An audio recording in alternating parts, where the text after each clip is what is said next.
Vamos continuar falando sobre maldições e bênção.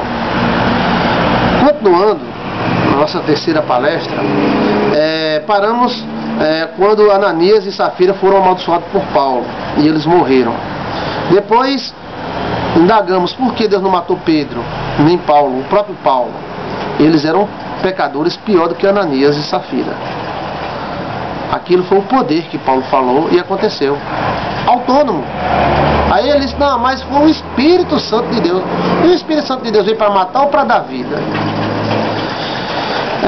Tiago, irmão de carnal do Senhor Jesus, falou que a língua tem poder sobre a existência humana e possui veneno mortífero e é influenciada, atiçada pelo inferno. Veja isso, Tiago capítulo 1 e Tiago capítulo 3. Ela é influenciada pelo inferno e tem veneno mortífero. Veneno mortífero. O veneno da serpente é nos dentes. O veneno do homem é na língua. Por que inflamada pelo inferno? Porque o inferno precisa legalizar-se através das maldições, das palavras. Eles precisam, as maldições dão legalidade para esses demônios agirem. Da mesma forma que as bênçãos dão legalidade para os céus agirem ao seu favor. Porque ela é inflamada pelo inferno, por causa disso que eu falei. Qual é o interesse do inferno nisto? Legalizar-se, legalizar suas ações. Qual é o benefício que o inferno tem, que o inferno busca? Atiçando a língua dos homens. O benefício é uma legalização para uma atuação neste mundo, neste plano. Em Provérbio diz que a morte e a vida estão no poder da língua, e quem bem a utiliza come dos seus frutos. Então, olha bem, o poder da vida e da morte estão na língua, e quem bem a utiliza come dos seus frutos. Com a língua bendizemos a Deus e Pai, e com a mesma língua amaldiçoamos os homens, feita a sua imagem e semelhança, disse Tiago, irmão de Jesus Cristo, criticando e mostrando esse grande erro que existe. A Bíblia dá a entender que estamos ligados às leis espirituais, e as bênçãos e as maldições influenciam este mundo. Ou seja, o mundo é muito mais do que as nossas lógicas, tão bem acabadas, tão bem montadas. Existe um imã espiritual que nos dá força para uma coisa ou para outra, que nos dá força ou impede, no caso das maldições. A Bíblia dá a entender que estamos ligados às leis espirituais do céu e do mundo espiritual. Veja que a vida é bem mais do que os nossos pensamentos e as nossas brilhantes ideias. Existe um comando acima de nossas cabeças. Nenhum poder foi te dado, senão aquele que veio dos céus. Nenhuma autoridade você tinha, senão aquela que foi dada pelos céus. Essas leis são autônomas. E Faraó, lá atrás, lá em Abraão, sabia disto. Quando Faraó reclamou com Abraão por causa que ele disse que a sua esposa era irmã, então Faraó tomou a esposa de Abraão como esposa.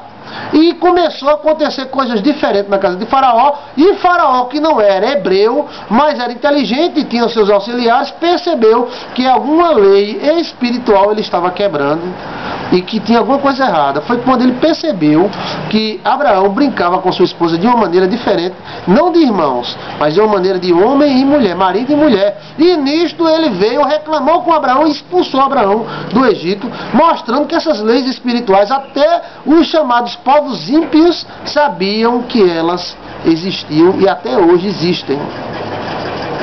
Pacto, desejos, palavras, principalmente pelos pais, legalizam o inferno a se opor contra aquela pessoa. Às vezes o pai começa a dizer, esse menino não presta, esse menino não dá certo. Isso ele está legalizando o inferno de atacar esse menino e fazer com que ele não preste mesmo, não dê certo mesmo, de qualquer forma. Veja a importância disso e a importância dessas minhas palavras.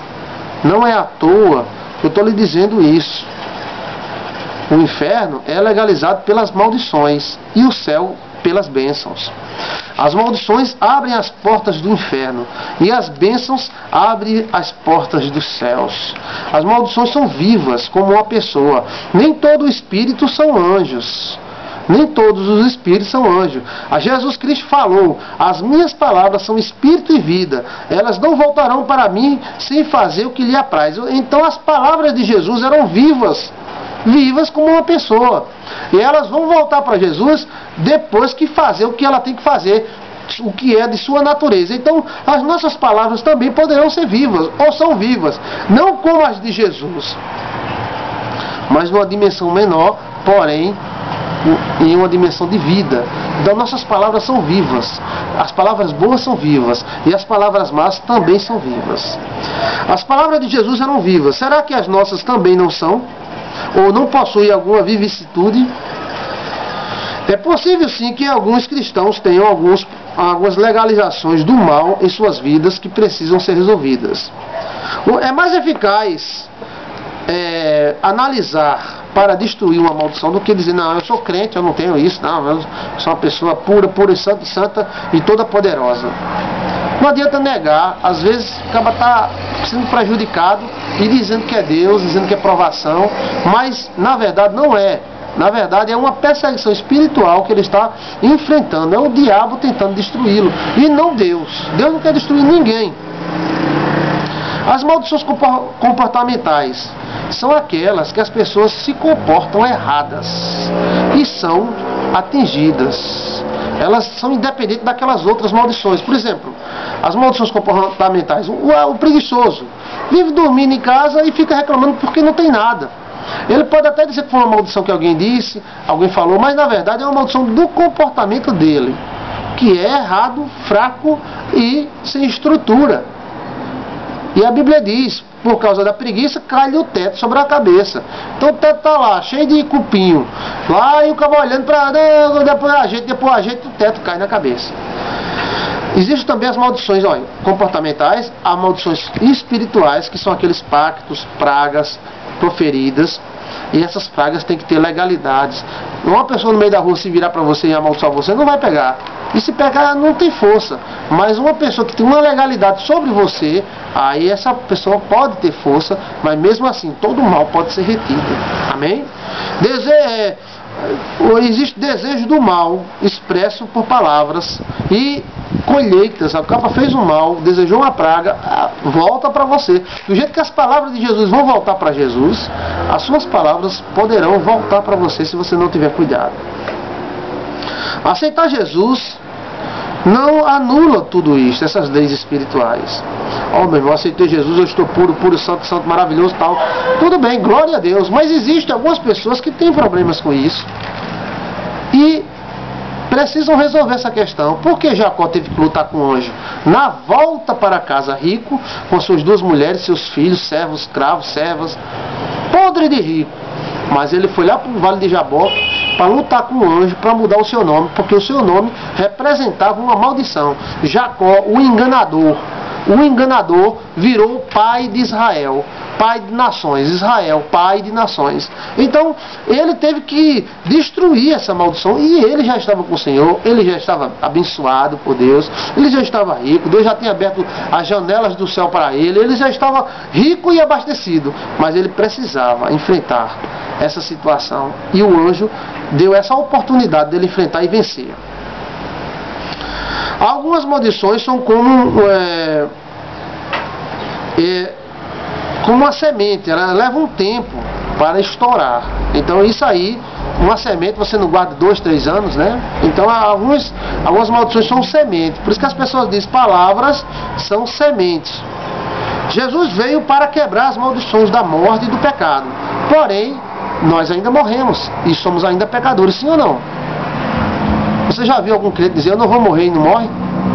Então a maldição do pecado ainda continua, a maldição da morte ainda continua. Jesus venceu, e no tempo certo aquela pessoa que morreu vai ressuscitar, e aquele que era pecador vai deixar de ser, aquele que tinha um corpo não glorificado vai ter um corpo glorificado. Mas veja o tempo que está levando, e ainda estamos, depois da morte de Jesus, 2000 anos, morrendo e nascendo, no sentido de humanidade.